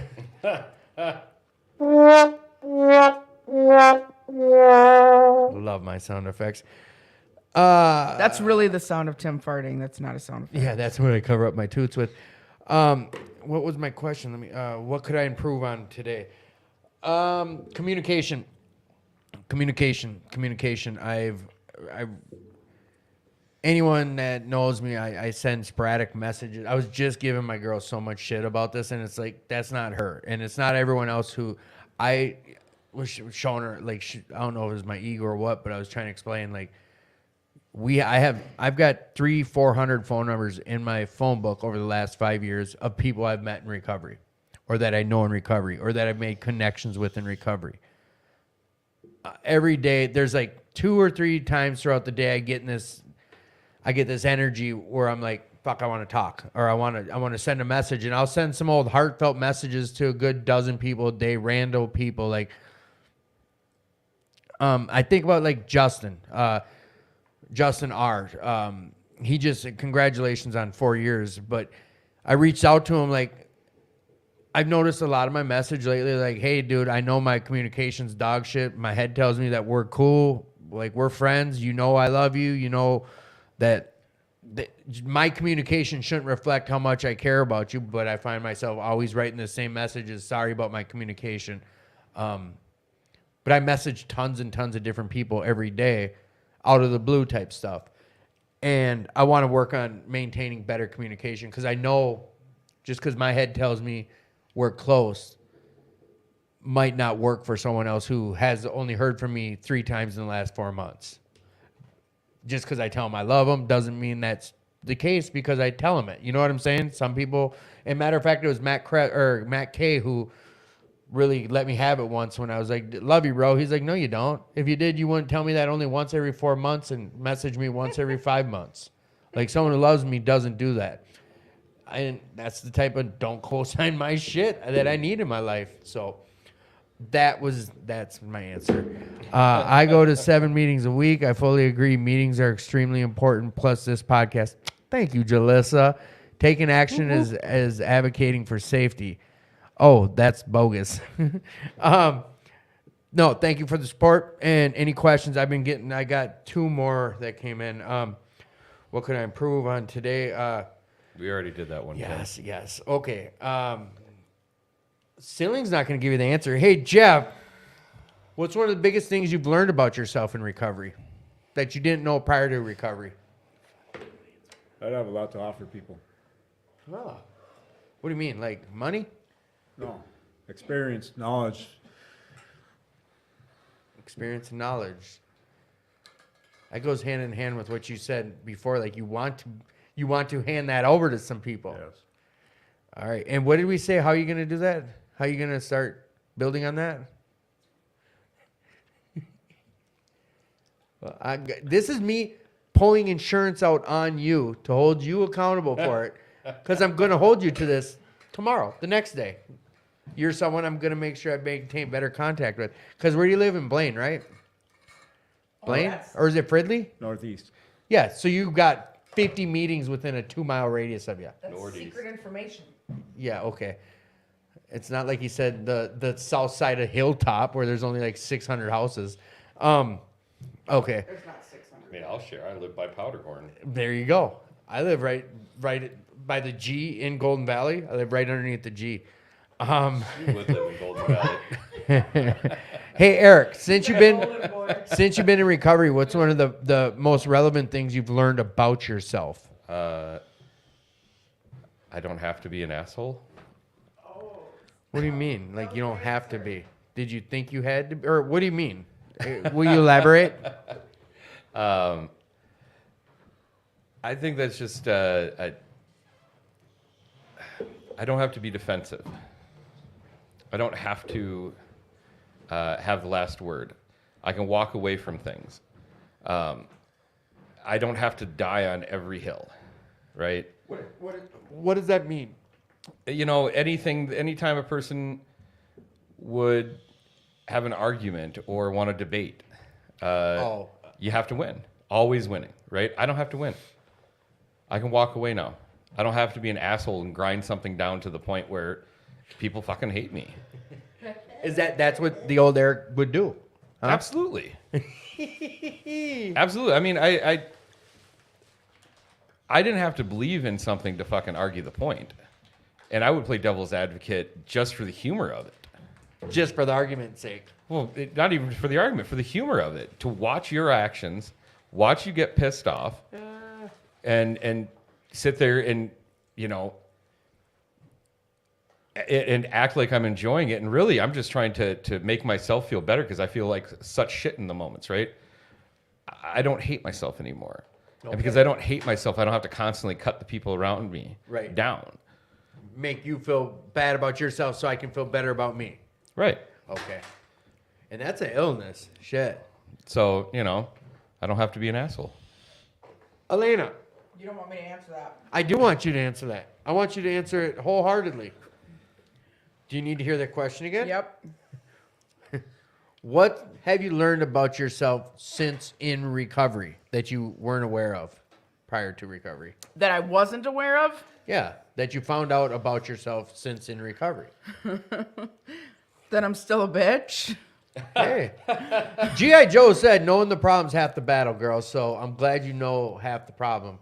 I am. What do you it's- mean I'm still a bitch? That's Well, just a... because I don't sugarcoat things for people. Like there's Wait, do you see that as being a bitch? it comes out as bitchy. And people have Do told you me see that. that as being a bitch? I don't see care that what people as say. I see that as Because I seen your sponsor on here. she's not on there. Yeah, she checked in earlier. She's sleeping. We got like so many different feeds open. I sent out. And that's something you just learned? You be quiet. No, look at it. Isn't that your sponsor right there? Yeah. Absolutely not. Oh, I thought she's your sponsor. She is. Oh, okay. But see, she didn't come up on this feed, which I don't know why. Like I said, we got different. There's like 20 something people on this feed, and there's 8 on this one, and then it doesn't really matter. So, you think you're a bitch? Yeah, Oh, I do. So I still think that so is that? Do you see that as a bad thing? sometimes. You better sit down, dude. Did he stand up No, he back went there? like this. He was like this. Don't ask me about it. No, I'm joking. He didn't. I'm starting a fight over here. I'm joking. So, do you see that as a problem? We don't fight. I know. Do you see that as a problem? Put that middle finger down. Sometimes. Really? Sometimes. I know. All right. So do you see that as an issue or no? Well, yeah, because so the way I come off sometimes. So, like when new people meet me, there's been lots of people that have said that they feel like there's an aura coming off of me where they're afraid to come talk to me because I just seem like a complete bitch. And I think it mainly stems from if I come off as a bitch, then I don't have to worry about people jumping in and taking advantage of the things in my life. And me personally. You'll hurt them first before they can hurt you. Hell yes. Do you see a problem with that? Yes. Oh, okay. Hey, maybe you don't. It makes me think of, gosh, Rick talks about his sponsor when he met Joe. Oh, I know his name because he talks about him so much. When he met Joe, he was sitting at the Alano over in St. Paul, and everything was like in black and white. But his sponsor, this guy he didn't know, comes in like in color with this aura around him. And what you're explaining to me sounds like total opposite. Like you're saying, like you give out to a newcomer. It's like a bad one. It's a bad aura. And I've You're had the one people- in black and white with the rain cloud over you? so that's a funny story because I think I told you this is when I first came in recovery, flipping years and years and years ago, a long time ago. My nickname from all the old timers was Eeyore because I'd walk around like I had a cloud over my head. Yeah. But I've had multiple people, like when they give me my recovery time, tell me I wasn't sure you liked me when you first came in because you were just a complete bitch. Like I've had people tell me that. And it wasn't that I was trying to be one. I was just trying to protect myself in my own way. It was a defense mechanism. Yeah. And I still find myself doing that from time to time. And then I hear people tell stories about me and then it's like, well, apparently I'm not. So, but that's just the way I see it. This was the last question that came in, and then I'll open up for open stuff. You know what? We'll hold this question till after I talk about the Ride for Recovery. 2218 puts on one of the biggest biking, motorcycle riding events of the year here in Minnesota. And it's not just strictly a motorcycle thing. But if you ride motorcycle, we do a ride out of St. Paul Harley. And then they all meet back here at like noon where there's a party. There's live music, dunk tank, food, barbecue, speakers, a silent auction, all sorts of different things to be a part of that day. And it's a big event that happens down here. And if you want to be part of it, reach out to me directly or come on down and talk to whoever's at the front desk. We can get you involved. And when is that? It is the last Saturday in June. Correct? Correct. So June 24th. June 24th, last Saturday in June. Real quick, I'll just kind of give a brief rundown of what that day looks like as of now, and everything's subject to change, but here at the club, everything kicks off at noon. Live music all day with Michael Pop coordinating things from Zoo Factor. Noon refreshments started, water, root beer floats, Johnny Pops, possibly some ices and popcorn. 1 o'clock hot dogs and or sliders with chips and cookies starting at like $5 at the kitchen window. 1 p.m. silent auction opens. And guys and gals, let me tell you, the silent auction every year, it tops itself every single year. There's so much awesomeness in that room of just handcrafted stuff, donated stuff from big corporations and businesses, and a lot of people do some outreach here and they get some pretty cool stuff. I know every year we end up with some really cool type knitted blanket or homemade quilts, like bike parts and big pictures and like some really cool baskets from all sorts of different restaurants. There's endless stuff. There's some really cool stuff at the silent auction. 3 p.m. afternoon speaker. Might be Ruth, might be Heather. We got multiple different speakers on the deck. We're not 100% sure, so I don't want to say for sure who's who yet. They won't be hour-long speaker jams. It's like half hour at a time. We got Vic on the barbecue, firing up some good barbecue. If you've ever had Vic's food, it's awesome. Vic can cook. Vic is a wizard on that grill. That's at 5 p.m. 6 p.m., the silent auction will close. At 6:30, we'll have another speaker. 7 p.m., we're doing a medallion. Not a long one. It's a short and sweet type of a deal, not a full-blown experience, strength, and hope situation. after the medallions, then announcing raffle winners, and then post silent auction winners. Live music will resume. And remember, between let's see, noon and 6:30, there'll be dunk tanks, there'll be games, there'll be all sorts of stuff going on. I'll be doing the podcast. We'll be doing the podcast live from here. And the Harley. And St. Paul Harley. Elena will be out there snatching up people left and right to come on the show. I think last year I was there solo, and I ended up having, I think like we counted 22 different bikers on the show. Like I said, you don't have to ride a motorcycle. Even to go down, I didn't ride. I own 2 motorcycles. I own 3 Harleys now, and you don't have to ride. I didn't ride in the ride. I just went down to St. Paul Harley, set up for the show, and that's from 8 to 9:30. Brad B is cooking his famous breakfast down there on the Blackstone at 9 p.m. or at 9 a.m. We got the Road Guard meeting with John S. and Dan J. 9:45 is the Riders meeting with John S. and Dan J. And at 10 p.m., KSU. What does that stand for? Kickstands? I'm a biker and I don't You're know a that. biker. Stands up. Kickstands up at 10 a.m. And then I got to reach out to Dan to get the route. I know that they do a dry run, a couple of them, but they usually, it's a decent hour ride out and an hour ride back, something like that. But It's stopping at different Alanos. It's absolutely amazing. yeah, it's a blast. There's tons of different road guards. It's a very safe trip. But we do definitely still need some volunteers. So if anyone's willing to come be part of that. And they also need stuff for the silent auction. Yep, we definitely, if anyone has ideas of anyone they could think of, corporations, businesses, restaurants, anyone they could think of that would be willing to partake in some donations and some, I think they get to write off certain stuff on certain donations depending on what it is. It's a 501c3. It's a 501c3. So that means you get receipts for any dollar donations and what have you. Need to reduce those taxes, your taxable income, donations. Gosh, I love having them here. That's the other thing. This club could use some more people down here. So if you're looking for a meeting, there is plenty to come down here and be part of. If you're looking to start a meeting, we have plenty of options to open up a meeting, get a meeting started. As of right now, we do have early morning meetings. We have a noon meeting here every day. We have 6 p.m. meeting every day here, 6:30 meetings every day. We do have some later evening meetings. Come down. We have it right on the board. There's usually, if you come on inside, if they're open, there's a screen that shows them. Otherwise, there's a little flyer that has all our meeting lists. If you're interested in it, you can message me directly. My number's on here earlier on in the thread. Ain't there a board too on the outside in case the building ain't Yes, open? there is. And also, you can hop on the Facebook page. I believe there should be a meeting list on there. If not, I will talk. It also should be at 2218alano.org. Matter of fact, I'm going to switch this link on this banner. So anyone who's questioning that, just go to this website here, 2218alano.org.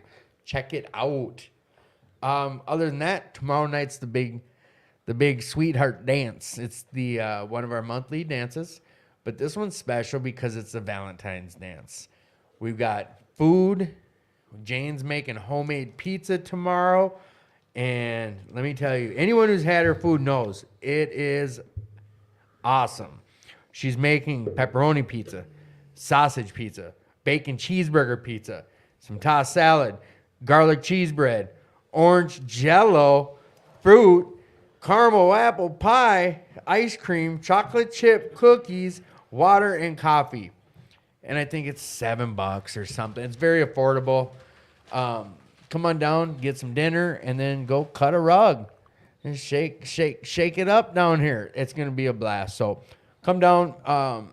As always, if you're a New Way client or you know anyone who is a New Way client or alum, come on down, sign in, and I believe that you're covered, which I believe that's how we usually have most all of our events is we take care of New Way people. So Just let them know what house you're in. let them know what house you're in. They'll have a little sign up for you if you need, but tell anyone and everyone. And I do believe this extends to alumni too. So I should come down here and sign up. Just let them know what house you're in. And I will let them know I'm at my mom's.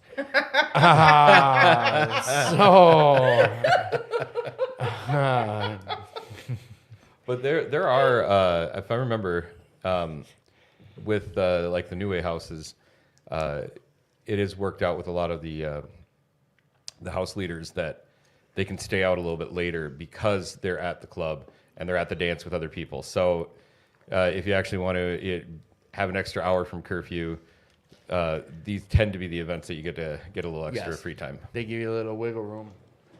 Just garbage. So you guys, back to your regularly scheduled program. Mr. Jeff. Yes, sir. Jeff.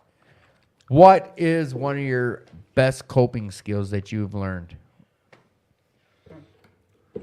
Don't get comfortable, guys. This is not the question I'm asking you to. So this is a one and done with Jeff.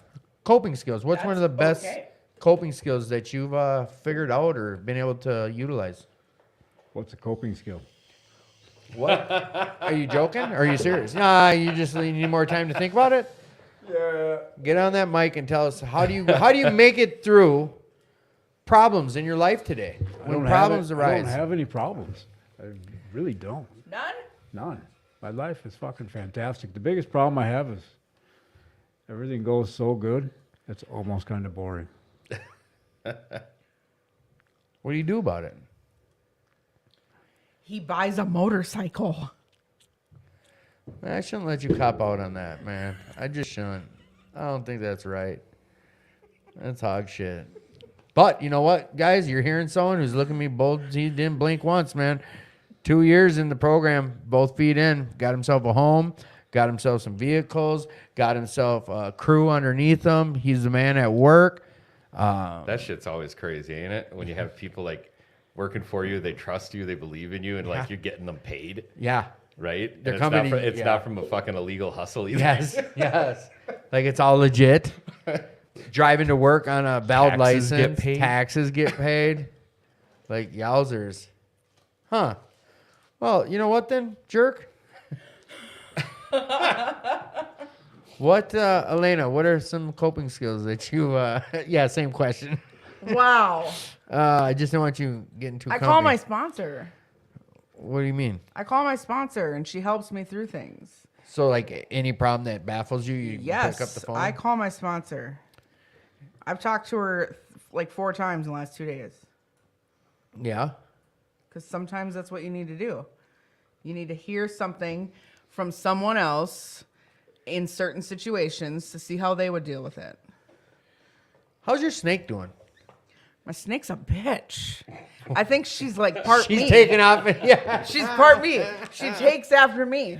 I'm actually as soon as it warms up a little bit, I'm taking her to the Curtis Miller rehab to see if he can make her nicer because there's. What, did she try to bite? So it's crazy. So like anybody can go in there and Mike can go in there and stare in her cage and she doesn't move. But the moment I'm standing there, she comes out of her hide and like stares through me like she's trying to eye me up. The snake's gonna try to eat me. Quit challenging her. So does it snap at you ever? She has many times. And she's gotten to the point where she's smart. So I go and I get her live mice because she refuses to eat the dead ones because she's bougie. And as soon as I get that little box halfway in the door, she's out ready to snap. Yeah, that's odd. Do you recall what you shared about before? And I love snakes. So like she has totally ruined it for me. And now I think that all snakes are going to bite me. Do you feed her in the same cage that she lives in? Yes. Elena, you were on the show a month or 2 after you got the snake, and you're like, oh, I don't know what I'm going to do. My snake's not eating. His soul just doesn't want to Yeah. interact. And now you're like, this bitch wants to get me. Bitch wants to get me. Yes, because I'm afraid to pick her up because all the times that I've stuck my hand in there to pick her up, she snapped at me. How big is she now? So she is like flipping, I don't know, a foot 3 and a half, 2 feet. She's like this big around. Oh. She's a big girl. Oh, what's the feeding regimen now? So she eats right now. So I'm going to upgrade her. So she eats a larger mouse and I'm going to upgrade her to a rat this next time and see what happens. Ooh. Ooh-wee. Yeah. Didn't you say, tell us the story about making friends with the rat or with the mouse? Or Yeah, so the very first time I got her, so Mike and I went to the pet store because I was like, she won't eat. She's gone through 5 frozen mice. She won't eat. And the dude raises snakes and he's like, you have to feed her live. I'm like, no, I don't want to do that. Because there's everything that I've read says that if a snake Disease eats live, that they will be more snappy at you. And I'm like, well, bitch is already snappy. So I What was you like, got to lose? So I was like, all right. So I went and picked up a mouse. Cutest damn thing I've ever seen. Big old buggy eyes. Like, he was so cute. And I put it in there, and they slept together for 4 flipping days. She didn't eat it. The flipping snake laid in its little circle. The mouse slept in between it, sat there rubbing its face. Got to the point, day later, I started putting cat food in there for the mouse so that the mouse didn't die. Named him Fred. Yep. Fred. Woke up one morning, Fred was gone. Oh, hell no. She finally That's how ate it him. happened. She finally ate him. I'm like, well, okay. And then I posted something Black on. Widow.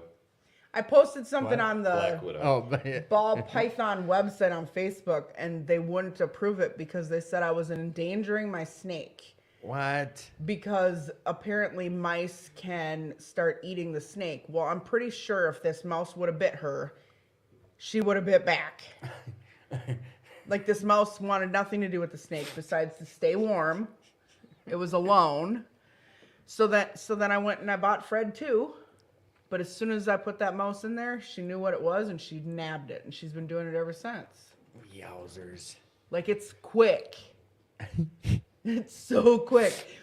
So I feed her, when I was frozen, I was feeding her once a week because they were smaller. And now I feed her once every 2 weeks.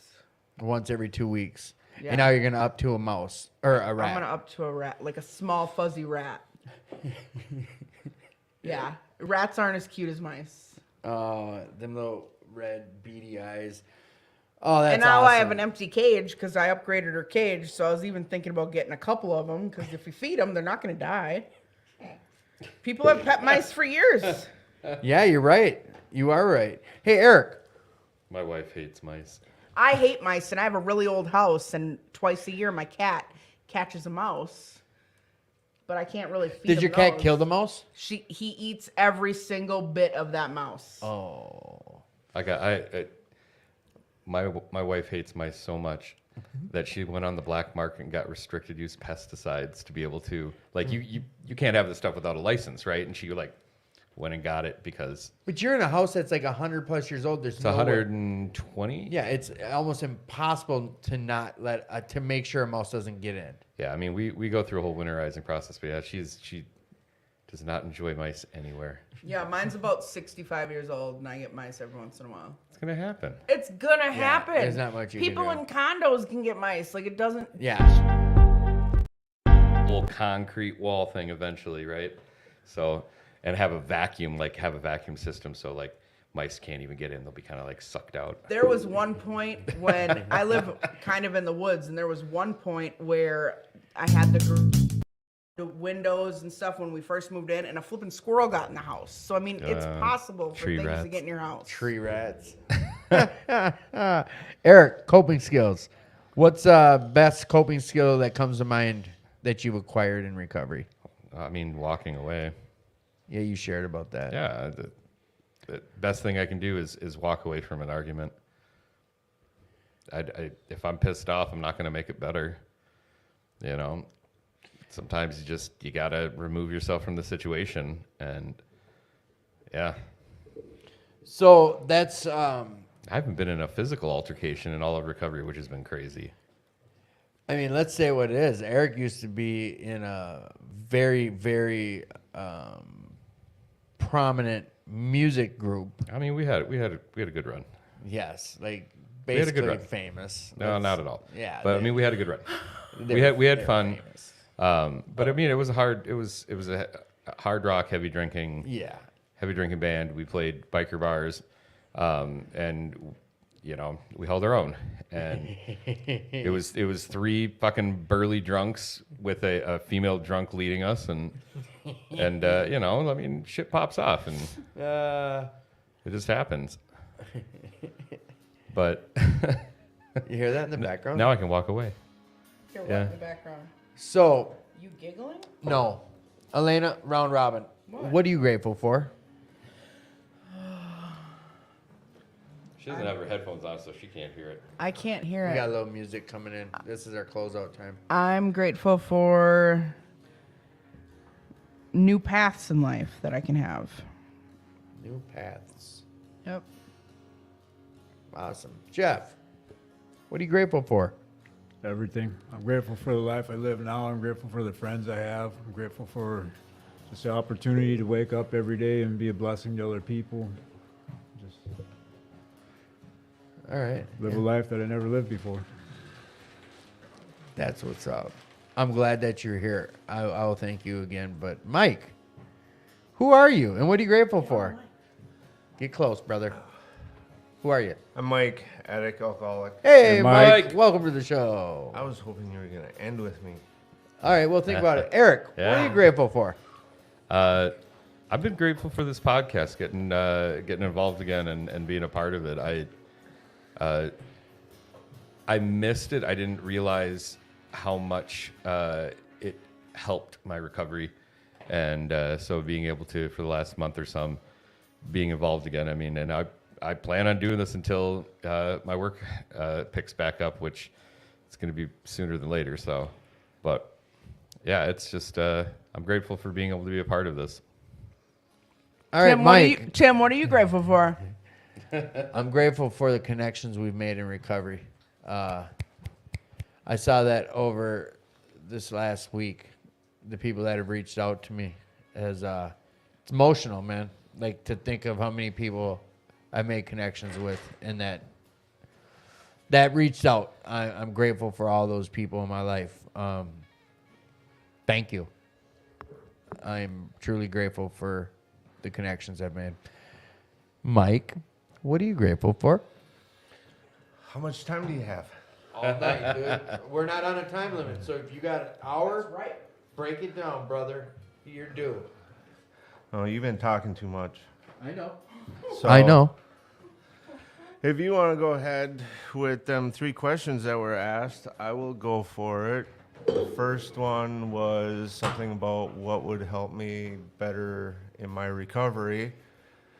Yes. Which I'm going to go with all 4 of you from earlier, with Elena being meetings. I should probably attend more meetings, considering I've been going pretty much every other weekend. And I can relate to what Eric had to say with mental health. I feel that needs to improve, as well as Jay here with what he had to say was offering help to people, and with what you said, communication. So I need to be able to do all 3 of those things. So the biggest part for me personally is letting people in. Letting people in. That was the first question. Second question. Oh, that was that letting people in. That's a good one. Thank you, Eric. What could you improve on today? Today, right now. What comes to mind? I know you just used our examples. Well, my own with that first one was, letting people in. So that was, I guess, yeah, that letting people in. What have you learned? What's the biggest thing you've learned about yourself that you didn't realize prior to recovery? communication. That what? You're good at it? Hell no. Oh, you learned. No, like, I need to communicate better, because there's a lot of things that come out of my mouth that are often misunderstood. Do you find that you have a better, you can see other people's perspective better now in recovery as how you communicate? Such as, I know when I say something, I think I'm coming across this way, but then I'm told it's vastly different than how I perceived it. Oh, I get that all the time. it's almost like Elena. Like she's like, people think I'm being a bitch, but like in her mind, she's just being protective of herself. Well, maybe that's a little different, but I see what you're saying. Like through my own eyes, my set of eyes, I saw it being said this way, you interpret it as me saying it a different way. But now, do you have a greater ability to be able to listen to it and Recognize it. recognize it? Because we can't always change how we say things and how we, you know. How we come across. Right. Yeah, no, it's with me. The things that I am thinking in my head and then trying to put them into words don't always come out the same. Yeah. And I don't know how to say the things that I'm thinking, so I'll just say what rolls off my tongue, and then with the other people's, well, do you mean this or do you mean that? And or I'll be like, no, I don't mean that. I mean something more along the lines of this. And then after some back and forth, I'm like, yeah, that's what I wanted to say. Like, yeah, we spent 20 minutes to finally figure out exactly what I said. Yep. Your biggest coping skill. Communication.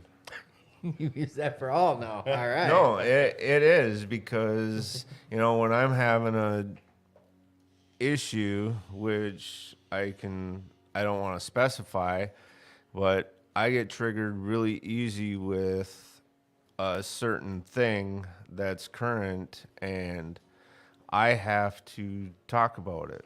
And if I don't talk about it, I can relate exactly to what Eric was saying earlier.